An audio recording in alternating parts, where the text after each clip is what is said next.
Welcome everyone to my presentation on assessment for learning / formative assessment. As part of my teaching, I've tried to represent good assessment practices. I've created what I considered descriptive rubrics, provided exemplars, given you feedback, and even allowed you to retake quizzes. We tend to teach the way that we're taught, and that is my hope, that you will take away a more balanced perspective of assessment, whether it's standardized testing, No Child Left Behind, which is now ESSA, Every Student Succeeds Act, or classroom testing practices. The first thing I want to do is draw your attention to the graphic I provided on the screen. Throughout this presentation, I placed graphics where you'll also see my face appear and disappear.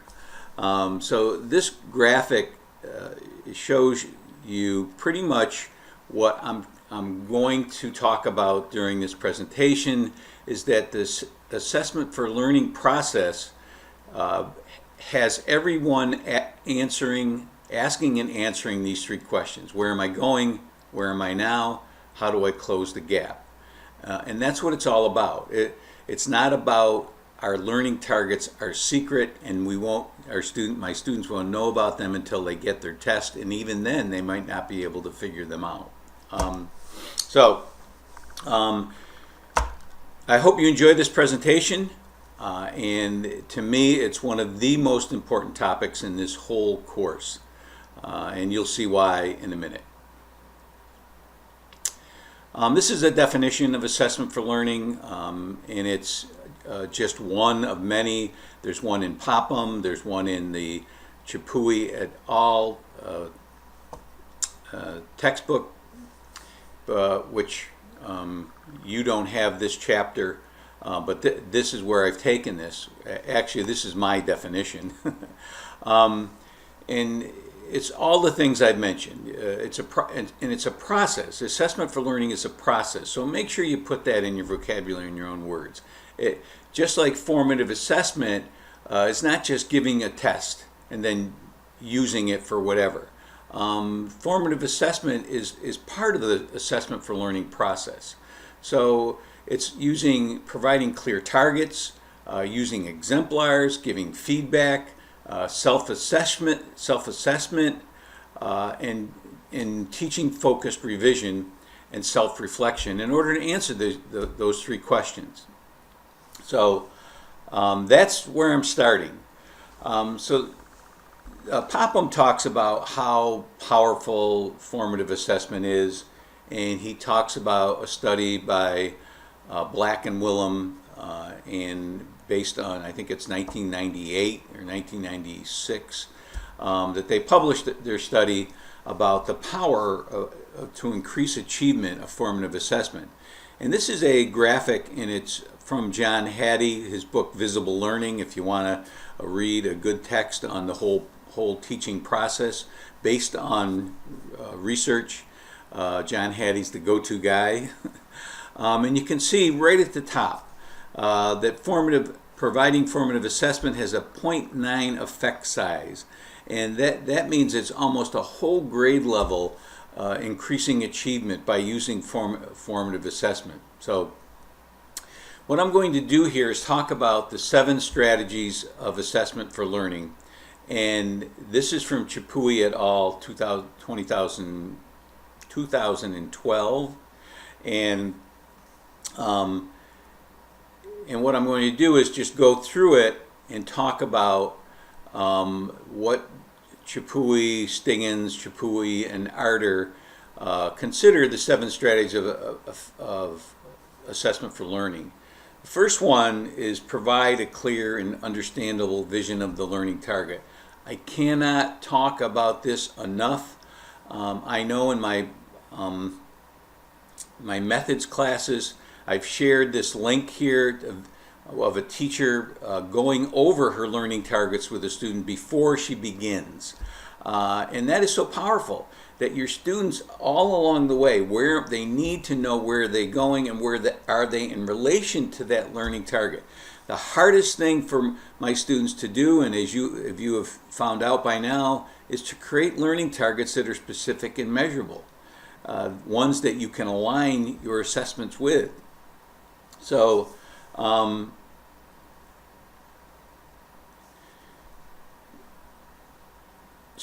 your targets need to be student friendly and they need to be clear. One of the things that I do is I have compared Emily and Miss W with Mr. Jones and Marissa, and the difference is incredible.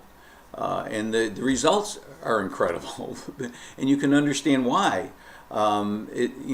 Giving exemplars, giving feedback, looking at strong and weak work, and then discussing that. Why is this strong? Why is this weak? Which we have done at the beginning of this course when we talked about double entry journals and using strong and weak work. So that's the first part, is providing a vision of the learning target in student-friendly language, and then using exemplars of strong and weak work as we did and as Miss W did. Where am I now? That is important because students need to know where they are in relation to the learning target, rather than finding out at the end and saying, oops, nothing you can do about it now. Too bad. So I pride myself in letting students know exactly what I expect by giving rubrics. And from these rubrics, you offer regular descriptive feedback. When we talk about grading, and that's the session after this one, is that I weight my double entry journals and my discussion boards less in the beginning and more at the end. There's only 2 double entry journals, so the last one is worth the most, and the first one is more like a trial. It's worth something. I think it's one's worth 5 and one's worth 15%. So, but after that, after each discussion board and after each double entry journal, you get regular descriptive feedback in order to improve. But you have to use that feedback. And then the next part is teaching students to self-assess and set their own goals. This is very powerful. And the thing is that setting goals and using feedback is if you don't know how to do it, then it's not going to be helpful. Chipui and all offered these 5 ways for feedback to be effective. 1, to direct attention to the attendant learning, pointing out strengths and offering specific information to improve learning. 2, it occurs during the learning. Duh. That makes sense. It addresses partial understanding. If you only get some of it but not all of it, you have to address that. It does not do the thinking for the student. It just points them in the right direction. Feedback that it doesn't point you in the right direction is kind of useless. And if it doesn't let you figure it out, some of it out on your own, then you're going to be dependent on the teacher telling you what to do every time. And it limits corrective action to the amount a student can act on. I often call this and I'll mention this again, the golf swing syndrome. I once played golf with my former high school principal when I was a little older, and he was real old. And he would stand over the ball and he said, okay, I got to do this, and my pro told me to do this, and stand like this, and hold my hands like this, and my takeaway should be like this. And he was so messed up because he had too many things to work on that I said, your swing looks the same to me, and he kind of laughed. So descriptive feedback and teaching students to assess and self-assess and set goals. The process of self-assessment, according to Chipui and all, is 1, identifying your own strengths and areas of improvement. 2, use a response log at the end of class. I think that's a great idea. Writing, anytime you can get kids to write That's a powerful learning tool. Select an artifact for their portfolio and explain why it qualifies as proficient. So this is part of portfolio assessment where you self-reflect and say, why do I think this is a good piece? Why do I want to add it to my portfolio? Offer descriptive feedback to classmates. Being a giver of feedback is the best way to learn how to give feedback, which is what I'm trying to get you folks to do, or what I tried to get you to do, giving feedback to each other in using the selected response tests in different drafts. And then using feedback from the teachers and peers or self-assessments to identify future goals on what they need to work. So that is what some steps to giving feedback, effective feedback. The last part of the seven strategies is how do I close the gap? Number 5 has to do with what I call the golf swing syndrome, which I mentioned before. Focus on one learning target at a time. Then teach students focused revision. And the feedback that I tried to give you on your selected response test was focused. It was saying most of it was formatting, but it was also some of these questions are obvious. Some of these questions aren't higher order thinking or reasoning questions. So focused revision is important. If you don't teach that, then the feedback is not going to help them. And the last part is to gauge students in self-reflection and let them keep track of and share their learning.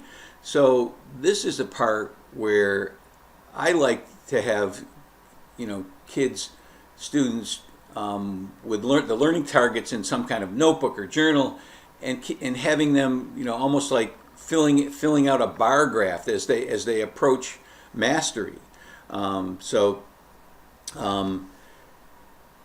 That's I wanted to mention my son, who when he was I think 11th grade English, he was in my high school, and he brought home an English paper, and I said, Dan, boy, I can't believe the teacher takes this much time to give you this kind of feedback, because this is pretty descriptive. And he said, Dad, this isn't from my teacher, this is from other students. So I was impressed. It was a portfolio project that was sponsored by the state as an alternative to Regents exams, and I was excited. I mean, I thought this is what feedback and improvement in teaching and learning should be. Well, as soon as the Regents did away with that alternative to the Regents exams, my English teacher said, I'm not doing it anymore. And there's really not much I could have done about that, but you would think it would be something he would say, man, this is good stuff, and keep doing it. But some teachers are so their practices are intractable. They've been doing it for so long, they don't want to change. So that's the sad part of that story. But so this is an outline of the 7 strategies of assessment for learning. Talk about these in our discussion board, and whether you think they're good practices or not good practices, and then we'll move on to grading practices, which I'm going to talk about in next session's discussion board, or next session's presentation. So that's it.